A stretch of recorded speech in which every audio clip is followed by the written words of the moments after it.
Welcome to Unstoppable, where dreams turn into plans and plans turn into powerful action. Hosted by Paula Swain, financial planner, business owner, grandma, and queen of reinvention.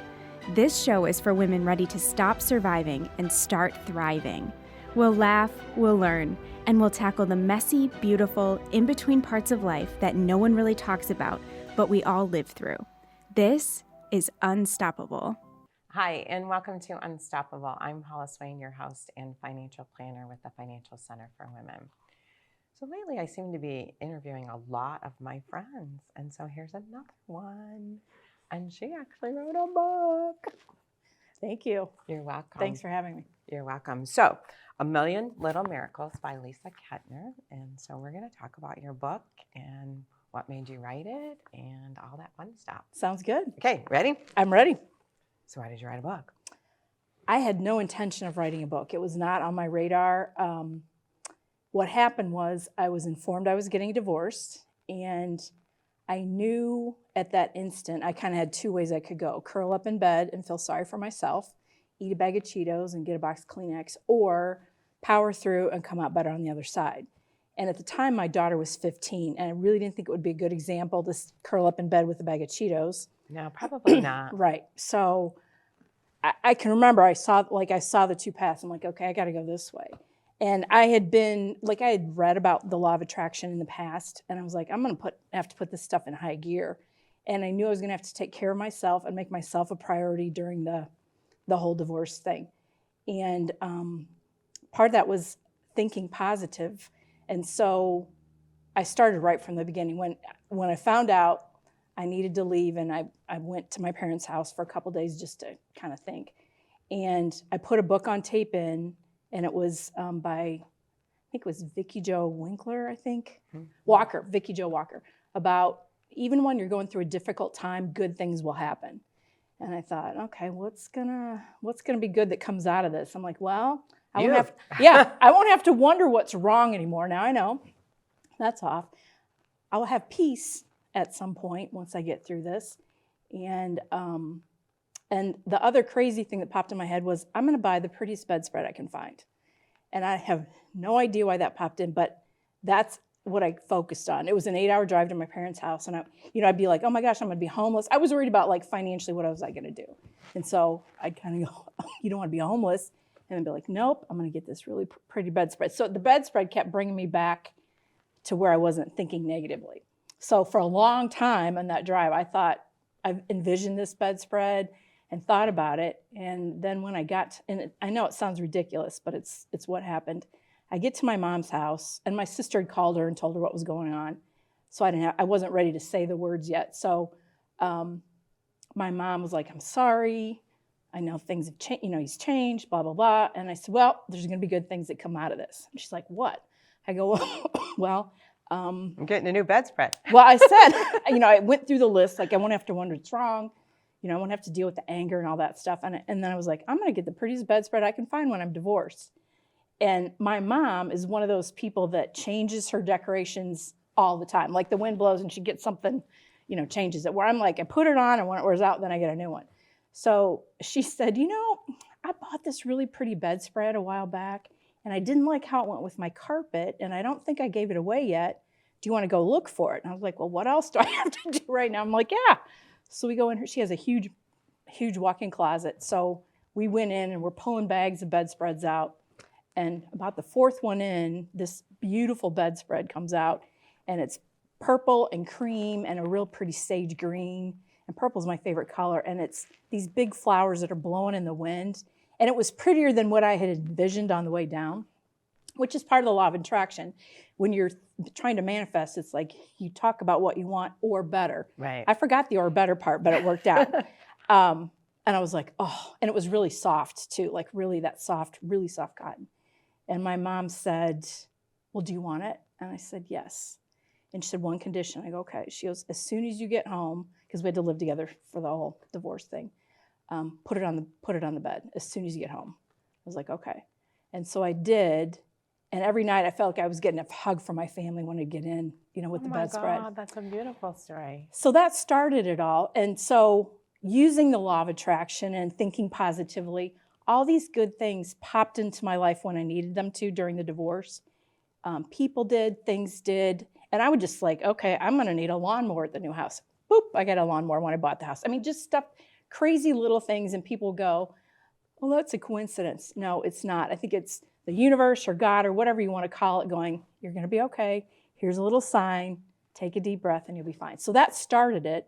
Sorry, this is a long answer, but then I was having coffee with Tara Dusky, our friend, during. Who's actually going to be on the show in a couple weeks. She's like the wisest person I know.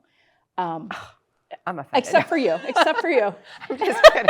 I go to Tara too. Like, Tara, I have this thing I need to work through. She's so calm and she's just wise. But I was having coffee with her, telling her, I'm getting divorced. I said, but all this good stuff keeps happening. I was telling her, I told her the bedspread story, and she just looks at me and she goes, sounds like you need to write a book. I was like, well, I don't know how to write a book. And she said, well, figure it out. And I was like, she goes, you know what? I have some woman she'd met, a coach in Chicago, she said, let me introduce you to her and talk to her. I'm like, okay.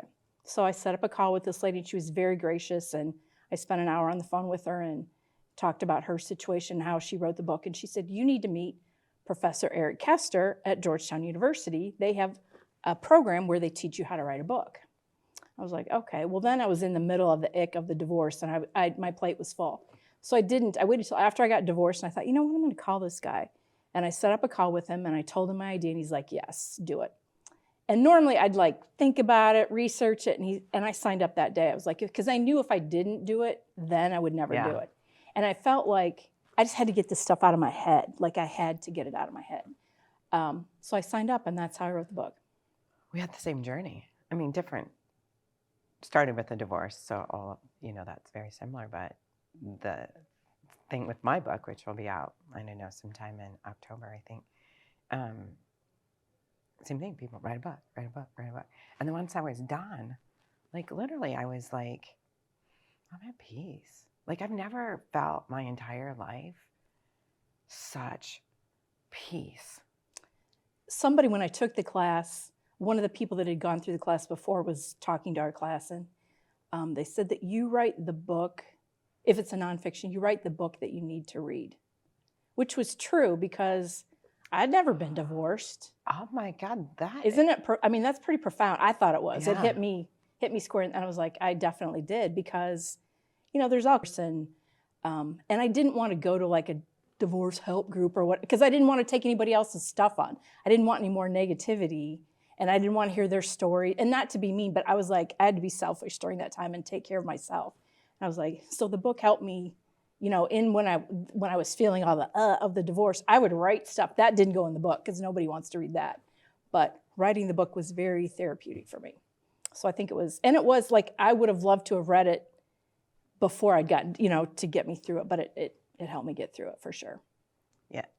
So you wrote it while you were getting a divorce or after? I wrote it, I was divorced in August of 2021, and I started the class in February of 2022. So it was perfect timing because it was like, okay, now you can focus on this, get your head right, work through the stuff you need to work through, work on myself, and writing helped me do that. So we started our journey at the same time because my divorce was final in March of 21. Yeah, mine was final on his birthday, which you can't make that stuff up. It's just like, so again, you got to laugh about stuff like that because I think that was the universe going, okay, you have to laugh on some of these things. So I kind of like the whole thing about things just, using affirmations or manifesting, all those things. Like you'd be surprised at how often they do like just appear, and you'll be like, at first you're like, and then as you see it happening more and more, and it happens more and more then. Yeah.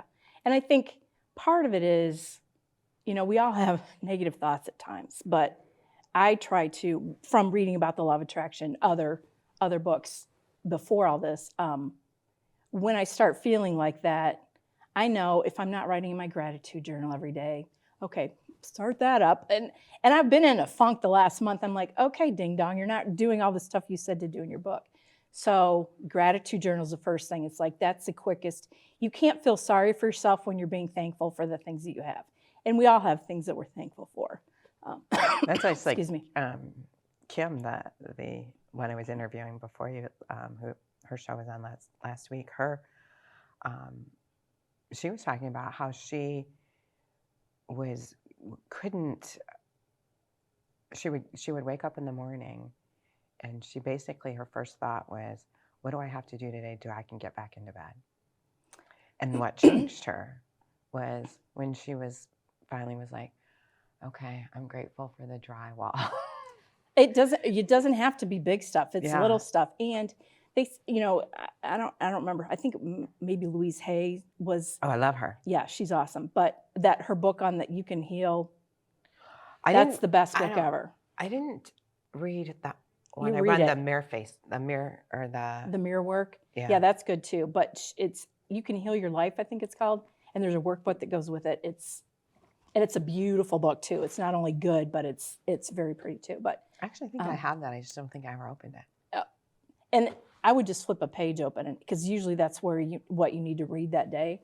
But one of the things, I think it was her, said that if you can, before you start thinking, what do I have to do so I can get back in bed, if you can think positive thoughts for the first 17 seconds of the day, it can change your whole trajectory for the day.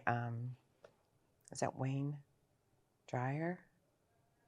Is that his, or is that Neville Goddard's? One of the two. Well, they probably got it from Louise Hay, I'm guessing. I don't know. They're Don't quote me on that. All their stuff, It's so good.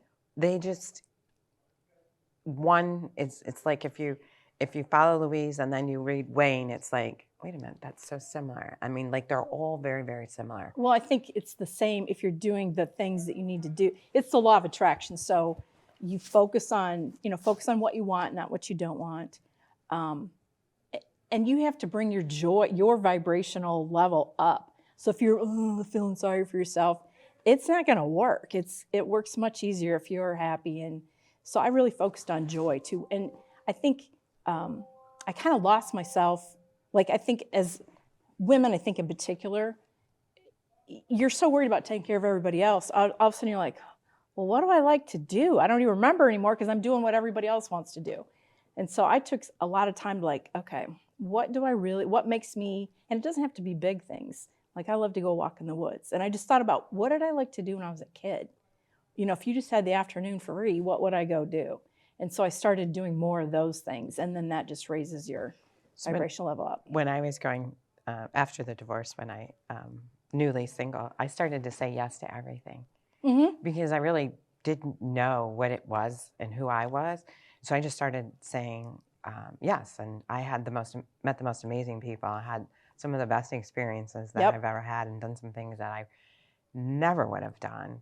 And that was great. And then when I bought the new house, I forgot to be saying yes.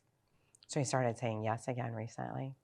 I need to get back into yes. I just think sometimes too, it's like you need to rest too. And so sometimes I would go when I was like, I don't feel like, happy hour. I'm trying to balance it, I guess.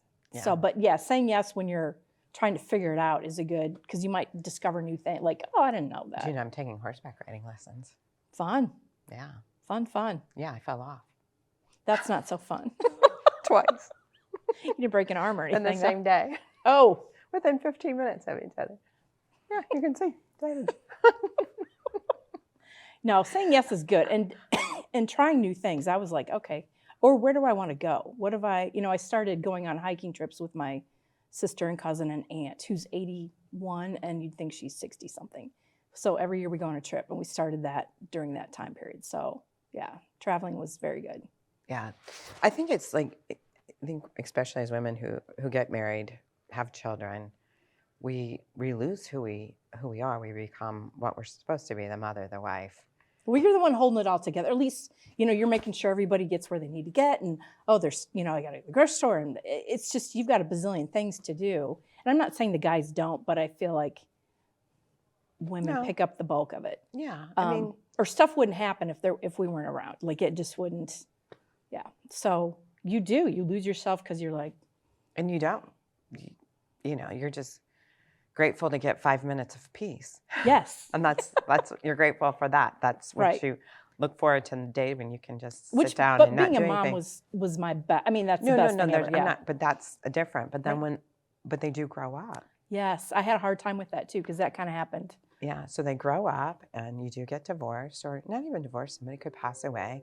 All those things happen, and you've got to find the new, your new routine or your new joy. There was somebody who I was listening to, I can't remember who it was, I think it was Neville Goddard, and he was talking about how a friend of his, and I could be wrong, could be the wrong person, but he had this best friend and they met for coffee every morning. And the friend moved to a different country. And he was like, what am I going to do? What am I going to do? Like, my friend is leaving me, right? And he's like, you could either be really sad about that, like you talked about, or you could go and maybe try a new coffee place and maybe meet a new friend and just, find a different routine that fills that time when that person's not there. And I think that's a lot that goes on with divorce and even death, is you've got to find that newness, what that new life is going to look like. True. If not, you're just going to sit there and go, yeah, feel sorry for yourself. Yeah. And I think one thing too is a good thing to do is go volunteer. When you're feeling sorry for yourself, and it's okay to have a little pity party. I'll have like, okay, you got 10 minutes and then you better get your act in order. Because I don't feel like, ugh. I just don't like feeling like that. So I'll give myself a time limit and go, then you're done. Yeah, and there's no snap yourself out of it. No snacks at pity parties either. You're not allowed to have snacks or And I drinks. love snacks, so yeah, I can't do that. But volunteer, I signed up with Buckets of Love in Waterford, where they've got kids that are at risk, and you go sit with a kid and hang out with them for an hour a week. And so I did that just because I'd had a lot of people help me with my daughter, and so I again, go volunteer. There's a bazillion places to volunteer, and there are a lot of people that need help, and it's hard. There's always somebody that you think has a better situation, but there's always somebody that has a much worse situation. So if you can help that person, that just, again, helps them and makes you feel better. I did the same thing. Yeah. When you start to look at what somebody else is going through, what you're going through isn't that bad. No, and that's one of the things I thought, well, half the population gets divorced, so if they can all get through it, surely I can figure it out. So that was the other thing. I'm not, I was like, well, this isn't unique. It's not like I'm the only person that's gone through this. And there's a lot of people I know that have gotten through it just fine. But I didn't want to be one of those bitter people I was like, I can't do that. That's the worst thing, I think, when people become bitter. Okay, let's go back to your book. Let's stop talking about divorce. Okay, yeah. That's a yucky topic. Yeah. So, what's your favorite story, because I haven't read the book, so I don't know. So what's your favorite, part in the book? And I don't go back and look at it now that I've written it. I just can't. Mine's done. Yeah, it's like I publisher, can't. I don't read it anymore. The bedspread story, I think, is probably my favorite because it started the whole thing. Have to do. Oh, there's like little things you can do, and like little exercises, and then little stories or examples of stuff that happened to me. And then just information. I'm a common sense person. So law of attraction, I think sometimes can get a little woo-woo for some people. And so I didn't want to get the woo-woo, and I wanted to bring it so that people could use it that weren't familiar with law of attraction, or if they were afraid of the woo-woo, they could just start with some easy beginning things to do. Okay, what's one easy beginning thing we can do that's not woo-woo? The gratitude journal. And it doesn't have to be a fancy journal, it can be a notebook. Before you go to bed, write down 3 things you're grateful for. Boom, do it every night. It's a huge difference, makes a huge difference. Well, they say that, again, I think I'm going back to Neville Goddard, or maybe it was Wayne again, but I think it's Wayne. When you go to bed, if you go to bed thinking negative, that's what your brain plays all day or all night while you're sleeping, is the negative. And when you wake up, that's how you start your day. But when you go to bed grateful and give it to God, universe, whoever you want, then when you wake up, you feel a little bit more joyful. Absolutely. And do it nighttime and in the morning before you get out of bed, because why not start your day off thinking right too? So that would be the easiest, quickest thing. Doesn't cost you any money. Pencil and a piece of paper and you're good to go. Okay, number 2. Number 2, find affirmations that resonate with you. I had a book, I think it was Emily Silva. She had one for morning, like a book of morning affirmations, and a book for evening affirmations. And she had some pretty pictures in it, and they're just a paragraph. So I would just read those. You know, I'd do the gratitude journal, and then I'd read that in the morning and at night, every day. Just and again, this last month, or I haven't been doing it, so I'm back to doing it now because Then that, yeah, you have to make it a habit. you're in charge. Like I'm gonna have to admit that I'm in the same place you are. well, this January's been a little rough. I mean, I don't know what I think. I know I'm not sure when this airs. I think it'll probably air in February or something. But our weather has sucked. Oh, It's so cold. You don't want to leave. You don't want to get out of bed. it You don't want to snows do every anything. day. I go out and I'm like, not again. No, the weather, and if it was like today is sunny, so I can handle it. But the gray stuff, it's like, and you're not feeling well, and well, yeah, January. It's been a bad. I was talking with someone yesterday, and I'm like, and they're going, it's January 29th, and I'm like, it is? Like this whole month has just been one big Blah. yeah. No, thank Blurry, heavens. I blah. can't wait for February. And today, like I haven't, the other quick thing you can do too is kind of go back to that is move. And I haven't been, because I just hadn't been feeling well. So this morning I was in that kind of like, and You should have been so excited you were coming to see well, me. I was, but I had a lot of stuff I have guys coming to put. My dad's hanging out with me, which is great, but I had guys coming to put new toilet and grab bar and all this stuff, and I just had a lot of stuff to do. And then I was like, okay, you have got to quit talking about how you don't feel well. And yeah, I swim, and so I haven't been to the pool since before Christmas. I'm like, and I really didn't feel like, I definitely didn't feel like going, and it was 3 below or 12 below or whatever it was, some crazy temperature. I'm like, tough. Get yourself up to the pool. Oh, yeah. Went to the pool, yeah, and it was the best thing I could have done today. So moving, and I don't care what it is. I don't like to call it exercise because that sounds like, oh, I have to do it. Make it something that you, like, I love to go walk in the woods all year. Now, when it's 12 below. I'm not going right now. No, and I don't want them to find me frozen somewhere. But if it's not that cold, walking through the woods. But whatever it is, have a dance party at your house. Take your dog for a walk. Whatever brings you joy, don't make it a like, oh, I got to do it. Make it something that you're moving that makes you happy. And really, it kind of happens pretty quickly where you can change your mood if you do the gratitude journal. And then throughout the day, as you look for joy, because it's there, you look for opportunities, and you start to look at those instead of like the ho-hum stuff. And then you do your gratitude again at night, and then you move, and before you know it, a couple of days, yes, you're a whole new person. You've raised your vibrational level up. And it, Louise, I think it was Louise, or no, it was Esther and Jerry Hicks have a vibrational emotional scale, they call it. And when I was looking at theirs, it was interesting to me. I think there were 22 different words, but they had like more of them that were negative than not. And I'm like, well, I don't like that. I want it neutral is in the middle, and then the positive ones are above that. So I made up my own with my own words. It was fewer words, but it was even. It wasn't more negative than positive. But yeah, you got to get yourself out of the funk and keep working. And you're right. The more you do it, then all of a sudden you're pushing the snowball down the hill instead of up the hill. But you've got to, and you're the only one that can do it. You can't. Your significant other, your kids, they can't snap you out of it. You're in charge of it. Yeah. That becomes the hard part. But it's also the easy part I know, because but I don't it's have hard. to rely on somebody else.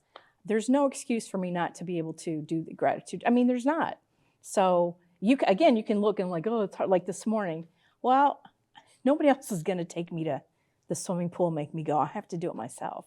So yeah, I had a little lecture with myself today, a little attitude adjustment session. Yeah, so are you going to go tomorrow?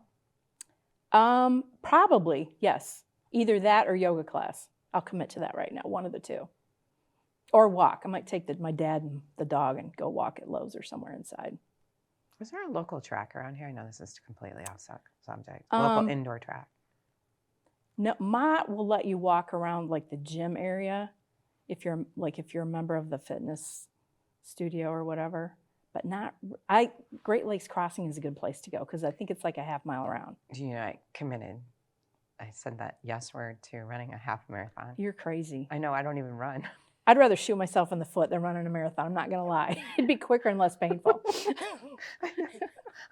We're going to see. I'm not doing it with you, so you got to find somebody else. No, someone said, I'm running a half marathon. I'm like, okay, I'll do that with you. And then I'm like, what the? Yeah, no. I say yes to a lot of things, but that wouldn't be no. Wow. I'd swim it in a heartbeat, but not. Yeah. Yeah. So I'm going to do it. Good for you. Even if I have to walk it, I'm going to do it. And then you'll be able to say, I did it. Yep. Don't have to do it again, but you did it. And you know what? By the time it comes, I'm going to be in the most amazing shape. There you go. That's how I'm looking at it. That's my positive that I'm going with it.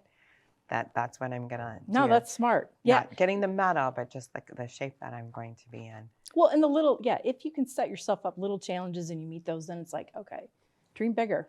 Yeah. So first thing I have to do is run a 3K. So, or no, 5K, not 3K, 5K. You could do a 3K and then go 5K. Work your way up. I don't think they have 3K. Oh, I think they do. Do they? I think, well, I'm not a runner, so probably should ask somebody else who's a runner. Yeah, we'll see. Okay. If I can get, I've been told if you can run a 5K and then run a 10K, which is what, 3.1 and then 6.2, that you can run a half marathon, because then it becomes not what your body is capable of doing, but it's all up here. Well, and don't say if I can do that. You say when I do that. You did. Bad. Yeah. And that's little. Okay, you can slap There me. you go. But say when, and that's just little things, but you're telling your brain how to think. Not, well, it's not if I'm going to do it. Well, yeah, I'm going to do it when I do it. Yeah, I work when I'm working with clients, and they say, well, if I can do, I'm like, no. When you do that, then this will happen. Yeah, it's all how we think. Yeah, I know, and I agree with you 100%, and I'm glad you called me out on that, because I would have called you out on it. Oh, I know that. No doubt. Yeah, I'd be like, hey, what did she say? What did she just say? Yep. I know. I think when you finally do get it, like, and you understand it, how it all works, that your friends sometimes get a little annoyed because I would be like, don't say if, say when, don't do, and they'd be like, ugh. Yeah, yes, but I don't care. You're helping them. Okay. So where can we get your book? It's on Amazon. It's at like Barnes & Noble, Walmart, the 3 big online places. If you want a signed copy, you can reach out to me. I've got stuff at home I can get to people too. And how would they reach out to you? Email lisa@marketinginstigators.com.